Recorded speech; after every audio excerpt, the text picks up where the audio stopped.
نحمده ونستعينه ونستغفره ونؤمن به ونتوكل عليه ونعوذ بالله من شرور أنفسنا ومن سيئات أعمالنا من يهده الله فلا مضل له ومن يضلل فلا هادي له ونشهد أن لا إله إلا الله وحده لا شريك له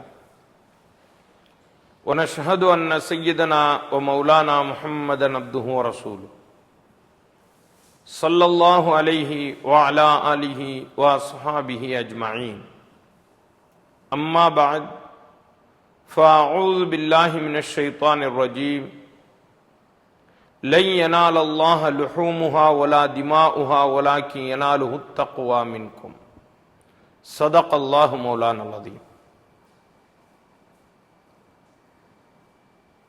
அல்லாஹ்வினுடைய பொருத்தத்திற்காக அவனது இறையச்சத்தை வெளிப்படுத்தும் விதமாக ஈது பெருநாள் அன்று அதற்கு அடுத்த 2 நாட்களிலும் செய்யப்படுகின்ற உலுஹியா என்ற குர்பானி, இதை செய்வதற்கு ஷரியத் சில விதிமுறைகளை வகுத்திருக்கின்றது. எல்லோரும் உயிர் பிராணிகளை அறுப்பதற்காக வேண்டி பல்வேறு விதமான வழிமுறைகளை மேற்கொள்கின்றார்கள். உதாரணமாக நாம் கேள்விப்படுகின்றோம், சிலர் சிறிய உயிரினமாக இருக்கக்கூடிய கோழி போன்றவற்றை கழுத்தை திருகி கொன்று விடுகின்றார்கள். அதற்கு பிறகு அதனுடைய இறைச்சியை சாப்பிடுகின்றார்கள். நாகரிகம் அடையாத சில காலங்களுக்கு முன் கிராமங்களில் கதவுகளுக்கு இடையில் வைத்து பிராணிகளினுடைய கழுத்துக்களை நெரித்து கொள்ளக்கூடிய வழமை இருந்ததாக நம்மால் அறிய முடிகிறது. ஆனால் இஸ்லாம் ஒரு பிராணியை எப்படி அறுக்க வேண்டும் என்பதை முறைப்படுத்துகிறது. முதலாவது, பிராணியை அறுக்கக்கூடியவர் முஸ்லிமாக இருக்க வேண்டும். மனக்கோளாறு எதுவும் அவருக்கு இருக்கக்கூடாது. மது போன்ற போதை வஸ்துக்களை அவர் உண்டிருக்க கூடாது. அறுப்பதற்கு முன் பிஸ்மில்லாஹிர் ரஹ்மானிர் ரஹீம் என்ற இறை திருநாமத்தை அவர் உச்சரிக்க வேண்டும். பிறகு அல்லாஹு அக்பர், அல்லாஹுவே மேலானவன் என்பதை மொழிய வேண்டும்.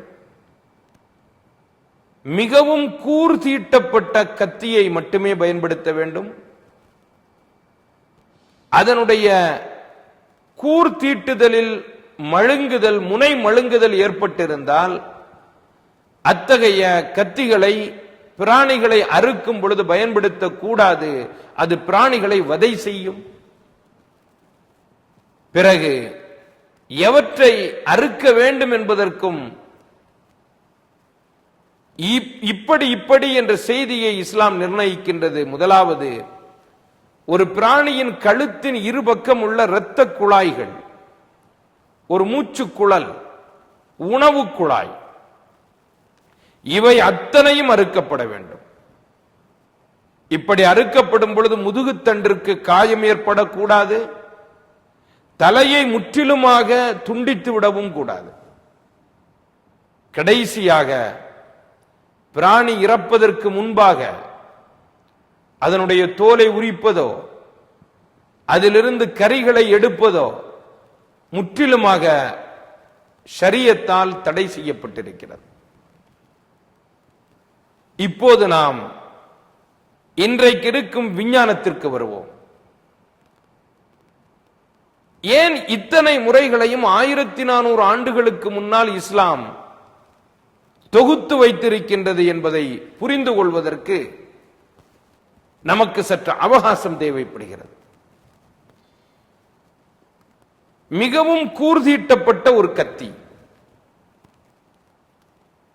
அந்த கத்தியை எடுத்து ஒரு பிராணியை அறுக்கும் பொழுது அந்த பிராணி வலியை உணர்வதற்கு முன்பாகவே அதனுடைய மூச்சு அதை விட்டு பிரிந்து விடுகிறது. இதுதான் உண்மை.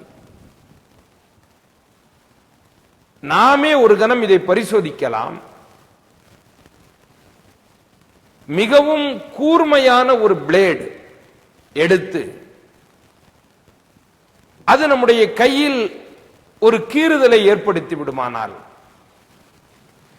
உடனடியாக அதனுடைய வலி தெரியாது. சற்று நேரம் சென்ற பிறகுதான் அந்த இடத்தில் எரிச்சல் ஆரம்பமாகும்.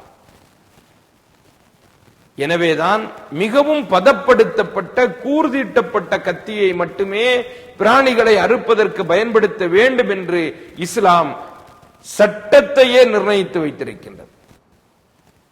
அடுத்து, கழுத்தின் இருபுறமும் உள்ள இரத்த குழாய்கள் துண்டிக்கப்பட வேண்டும். மருத்துவ ரீதியிலான மிக பெரும் உண்மை இதற்குள் அடங்கி கிடக்கிறது. கழுத்தின் இருபுறமும் இரத்த குழாய்கள் சென்று கொண்டிருக்கிறது. அந்த இரத்த குழாய்களின் மூலமாகத்தான் மூளைக்கு இரத்தம் எடுத்துச் செல்லப்படுகிறது. உடம்பில் எல்லா இடங்களிலும் இந்த இரத்தத்தை பீச்சி அடிப்பதற்காக வேண்டி இதயம் செயல்பட்டுக் கொண்டிருக்கிறது. மூளைக்கு இரத்தம் தேவைப்படுகின்ற நேரம் மிகவும் அதிகமான நேரம். அந்த நேரம் முழுவதும் மூளைக்கு இரத்தம் செல்ல வேண்டும். அப்போதுதான் மூளை சிந்திப்பதற்கு உபயோகமாகும். தன்னுடைய உடம்பு என்ன கட்டளையிடுகின்றது என்பதை நமக்கு எடுத்துச் சொல்லும். எனக்கு பசிக்கிறது என்பதை மூளை சொல்லித்தான் நமக்கு தெரியும். அதற்கு கட்டளையிட வேண்டும் என்றால் அந்த மூளைக்கு தகுந்த இரத்தம் பாய்ச்சப்பட வேண்டும். அந்த இரத்த பாய்ச்சிதல் அறுக்கும் பொழுது துண்டிக்கப்படுகிறது. எப்படி பிராணியில் இது நடக்கின்றது என்பதை வருகின்ற தொடரில் பாருங்கள். அஸ்ஸலாமு அலைக்கும் வரஹ்மத்துல்லாஹி வபரகாத்துஹு.